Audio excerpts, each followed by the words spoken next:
kemudian ingin mengajar pada kalian yaitu mengenai teks prosedur. Perlu kamu ketahui bahwasanya teks prosedur itu ada di dalam bahasa Indonesia pada bab 3. Masih ingatkah kamu pada bab pertama? Bab pertama, siapa anak-anak yang tahu? Masih ingat? Ya, yang pertama yaitu kita membahas masalah teks deskripsi. Yang kedua yaitu teks fantasi. Sedangkan yang ketiga atau bab 3 kita sedang membahas masalah teks prosedur. Anak-anak, prosedur itu tidak harus diucapkan, tetapi harus dijalankan. Terutama pada pemakaian obat-obatan, pada pemakaian masak-memasak, atau kita akan melakukan sesuatu. Perlu kamu ketahui juga bahwasanya teks prosedur itu sangat penting untuk kehidupan kita sehari-hari. Untuk hari ini, Budian ingin membahas masalah teks prosedur, yaitu ada 4. Yang pertama, mengidentifikasi teks prosedur. Yang kedua, menyimpulkan isi teks prosedur. Yang ketiga, yaitu menelaah struktur dan kebahasaan teks prosedur. Dan yang terakhir adalah mengenai menyimpulkan teks prosedur itu sendiri. Kita melihat slide selanjutnya, anak-anak. Nah, yang pertama yaitu teks prosedur.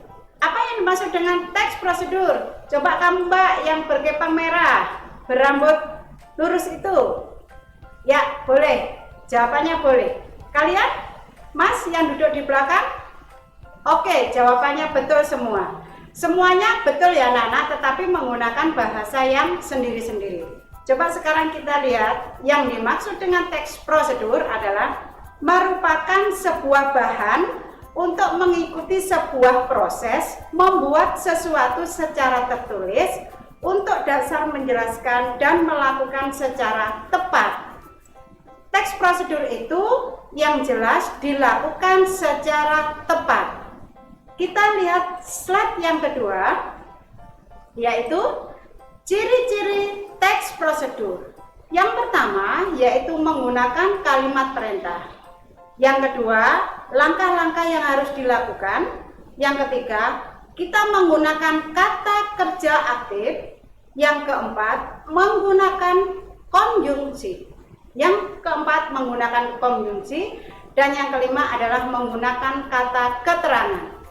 Oke, kemudian jelaskan di sini apa yang dimaksud dengan menggunakan kalimat perintah. Kalimat perintah yaitu kalimat yang menggunakan menggunakan akhiran lah. Contoh, cucilah, tutuplah, makanlah. Nah, kata-kata tersebut harus dilakukan pada teks prosedur. Yang kedua, langkah-langkah yang harus dilakukan di dalam teks prosedur yaitu kita harus menyiapkan alat, menyiapkan bahan, menyiapkan tempat. Yang ketiga, menggunakan kata aktif. Anak-anak, di dalam bahasa Indonesia ada 2 kalimat atau kata aktif dan kata pasif. Kata aktif yaitu kata yang menggunakan awalan me.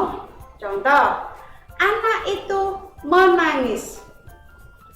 Ibu sedang menyapu halaman. Sedangkan kalimat pasif adalah kalimat yang dikenai pekerjaan dengan menggunakan awalan di. Contoh, lantai itu disapu oleh adik. Boneka itu ditangisi oleh kakak. Itu adalah contoh kata aktif dan kata pasif. Kemudian yang keempat yaitu menggunakan konjungsi. Konjungsi itu adalah kata penghubung.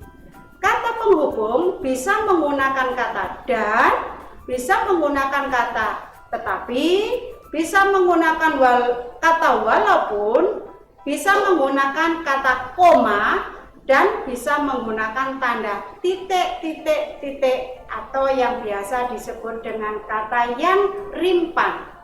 Kata rimpang yaitu kata titik yang berada di tengah-tengah kalimat. Yang kelima, menggunakan kata keterangan. Kata keterangan yaitu bisa keterangan tempat, keterangan waktu, keterangan cara, dan keterangan alat.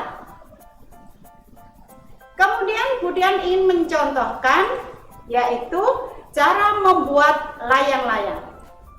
Anak-anak, pada zaman sekarang layang-layang itu ternyata masih disukai oleh orang dewasa, anak-anak, bahkan orang tua.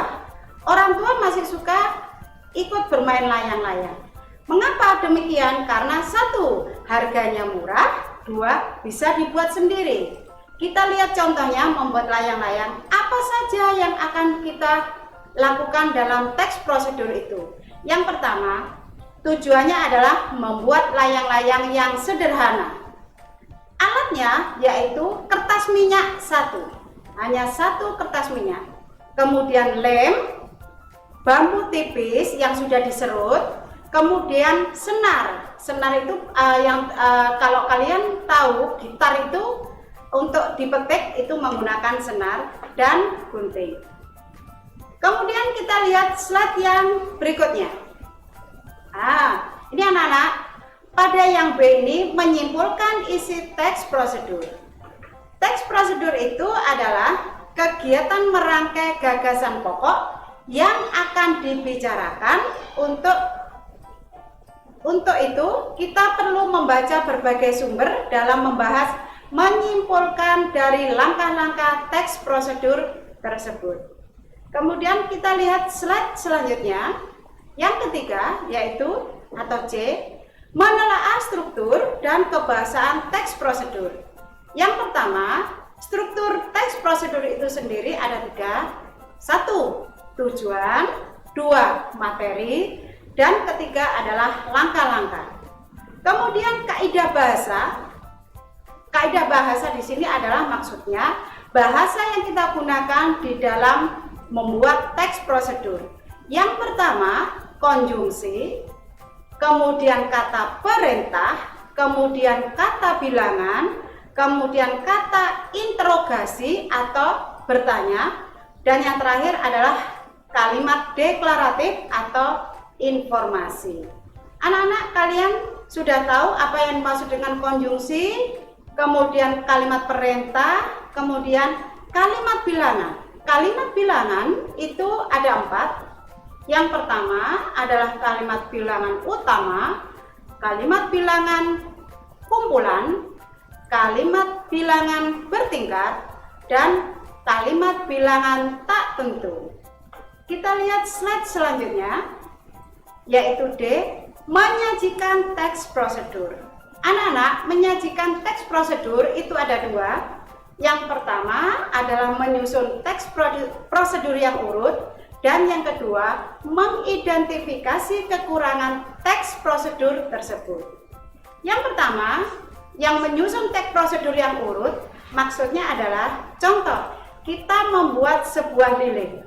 Kalau membuat lilin kita harus beli bahannya. Yang kedua, kita menyiapkan kompor, kemudian kita menyiapkan korek api. Itu adalah mengurutkan teks prosedur. Yang kedua, mengidentifikasi kekurangan teks prosedur adalah cara membuat nasi goreng. Cara membuat nasi goreng itu otomatis banyak kekurangannya. Ada yang suka manis, ada yang suka asin, bahkan ada yang suka pedas, atau ada yang tidak suka dengan menggunakan rasa pedas. Nah, anak-anak, dari keterangan tadi itu, apabila kalian kurang paham, kalian bisa membaca teks prosedur pada buku paket pelajaran bahasa Indonesia pada halaman 152. Selamat mencoba anak-anak, silakan di rumah bertanyalah kepada ibumu bagaimanakah cara membuat nasi goreng yang enak atau cara membuat telur mata sapi. Semoga bermanfaat apa yang saya sampaikan. Sekian dari saya. Wassalamualaikum warahmatullahi wabarakatuh.